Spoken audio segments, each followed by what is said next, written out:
Hi there, and welcome to this week's Weekly RV Report for Friday, August 15th, 2025. Thanks for joining us as always. We appreciate your support. If you're new to the podcast, please do like, subscribe, and share, as it helps the channel grow and, more importantly, others to gain in the knowledge you're currently being afforded.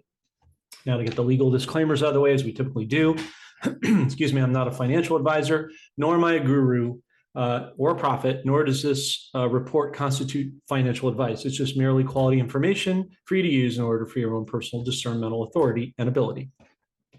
So it's going to be a lot shorter report this week because of the podcast I've done this week with Nick Benyamin and then one with our good friend David Mahoney, which will be coming out, excuse me, today or tomorrow. So it'll be considerably shorter today. So let's begin. As you know, as a reprise in Iraq, a lot of activity this week with respect to reforms and oil agreements. As we demonstrated on our podcast with the aforementioned Nick Benyamin and Dave Mahoney, you will see the articles and videos we displayed. The Trump administration has taken an optical hardline stance on Iraq in terms of adding an additional 35% tariff on their government, excuse me, with a pending lawsuit against Prime Minister Soudani and Finance Minister Farouk Hussein, which we both know are corrupt, oil deals with the Kurdistan region, as well as the Iraq Ministry of Oil for oil exports, with 50,000 barrels to the Kurds and the Somal region. Additionally, Iraq is pulling an old Kuwaiti move in terms of the CBI is implementing the banking reforms with all local as well as international banks within the international banking system. This is a critical step in terms of welcoming Iraq back to the international stage. Trump administration has ostensibly given them until the end of the month, which is about 2 weeks from now, to complete all reforms and important laws. They're using optical leverage to force the reinstatement.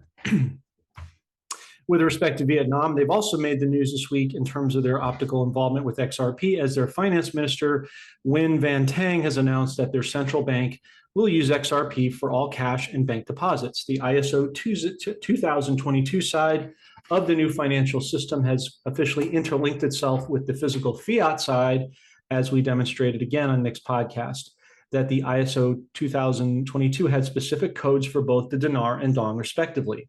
This is part of the interoperability process XRP continues to expand throughout Asia for the world to see, accept, and adopt accordingly. Now I'm going to show you some of the other articles here that will be pretty summary in nature, but they're important. Speaking of cryptos, again, we do, and also the Fed Chair Powell and interest rates, we're going to cover all that as we walk through the articles together. Now, in this particular one, we don't tend to look to rumors or the other sort of side of things. However, it should come as no surprise to most, if not all of you, that Brad Garlinghouse, the CEO of Ripple, has met several times in the past and recently with President Trump. So it would come to no surprise to us, and I'm sure to you, if in fact he would get an appointed position as advisor to the White House Cryptocurrency Council, particularly with all of the heightened ginning up of activity in terms of making crypto merging into the new system, which we already know has been going on for years behind the scenes.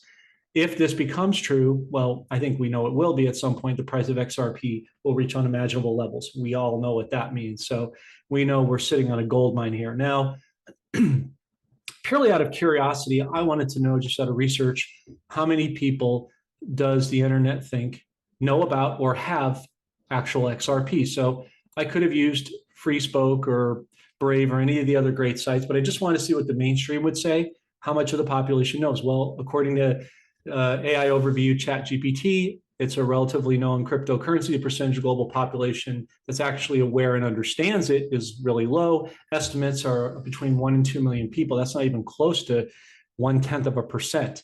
Even fewer would be considered knowledgeable about it.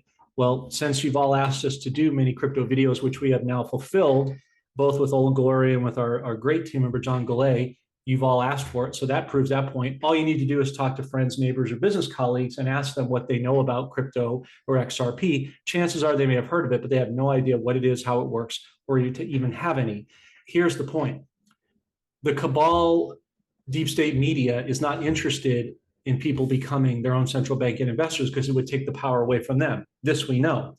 But they've brainwashed and inculcated society to believe that they should buy high and sell low, right? Or they'll tell you about it after it's already platooned to a certain point, right? You know, as a savvy investor with us, that the time to do it is to identify these opportunities before it hits the public mainstream.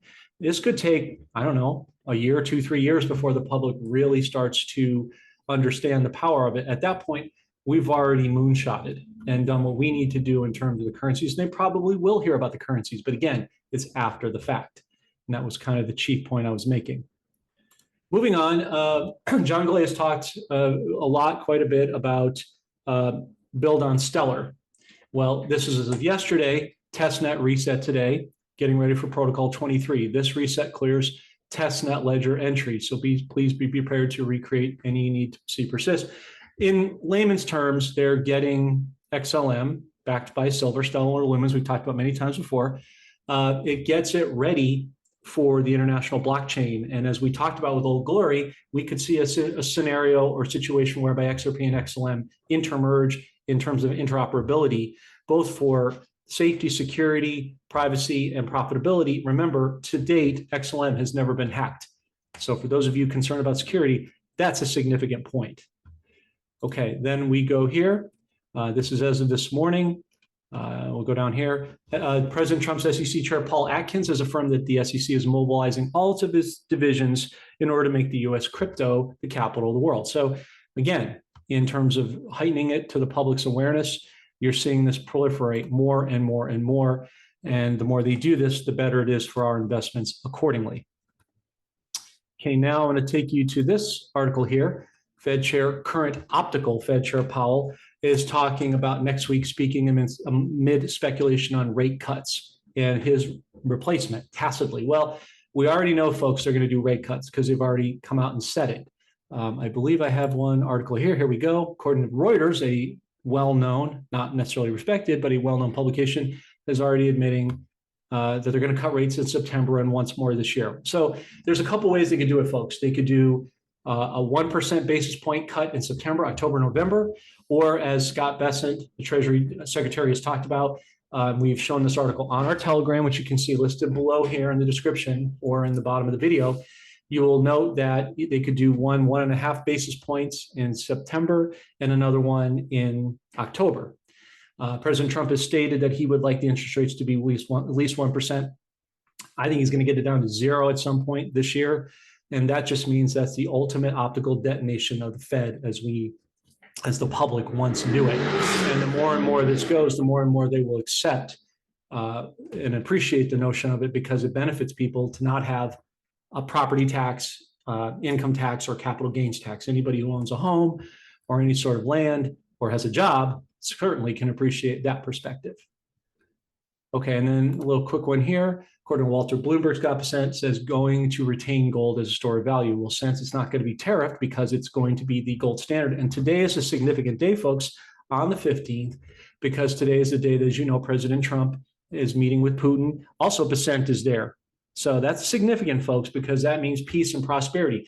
The optical head of the Treasury chair being there would certainly seem to denote that they're going to have financial implications as a result of this optical meeting.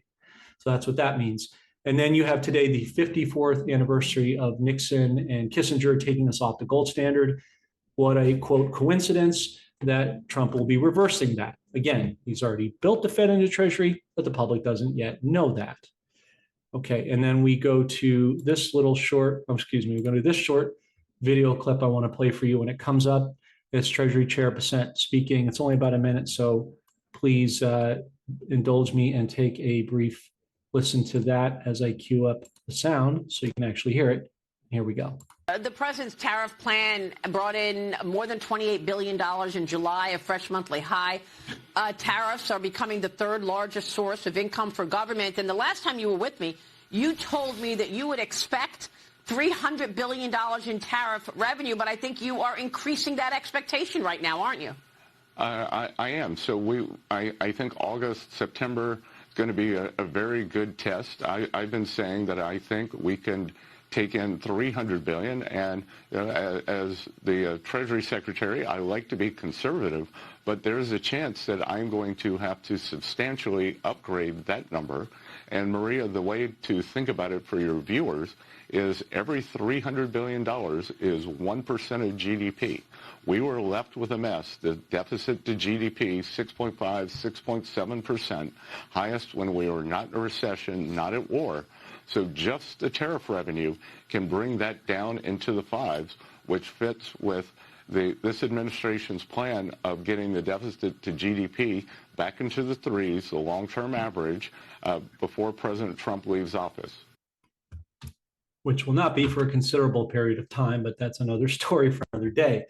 So what is he really saying? Well, it's actually Trump has talked about trillions. So with Doge, with the fraud and waste, with the OFAC list, which we've shown you on the Telegram many times before, for those of you who've been faithful to the channel, and we appreciate that, by the way, all of those international basically reversals of theft and seizures of assets of every country in alphabetical order is being pooled. So that's how President Trump is going to eventually, I don't know the date, but eventually we will get a Doge dividend plus the tax removal as he removes the Fed. But our actual consumer debt's only about 10 billion out of 37 trillion, which means that the rest of it belongs to the deep state. So we can easily dump it on them, reset the debt, bring gold to its true value, right, which we'll talk about in a moment. Not just as Greg Manarino talked about, a 7-second move, 7, the number of perfections, will undo all that, which is exactly what he's going to do. And you're seeing it play out as you see these puzzle pieces that we put together for you in real time. Speaking of the precious metals commodities market, apropos way to end the podcast for today at the time of this broadcast, so you can see it in real time when we're doing this. You can get the temperature where I am. Silver is down a little bit to $37.90. Gold is trending downward a little bit at $3,386.90. Crude oil is trading down $62.57, and the Dixie of the dollar index is holding at 98.14. At one point this week, it was down as low as 97.70. Shout out to Mr. B for that find. We had a lot of seesaw price action going on with respect to gold and silver as Wall Street and the banks continue to try their last-ditch efforts to short metals and buy the manufactured dips they themselves created. But it isn't working as people continue to purchase, like you and I, on the retail side, and the public becomes more and more aware of it, going to Costco and places like that to buy it. The shorts and manipulation simply won't stick. It's a lot like cutting grass. You can cut it as low as you want, but eventually it's just going to keep growing and growing and growing. And if you fertilize properly, it'll get thicker and thicker, much the same way as we are watering ourselves in this wisdom of knowledge that our team is giving you. You can see that the grass, being the metals, is just going to continue to get bigger and bigger as you hold your position and do not sell off. Do not sell off. We call hodl, holding on for dear life. You're going to be in the winning position with the cryptos, the currencies, precious metals, your bonds, land, what have you. So it's all going our way, folks, even if it doesn't seem that way, it is. This is a systematic process. That's why we don't do dates and rates. We look at puzzle pieces and timeframes to try to put it together to be the most congruent and logical to and for you and your respective families.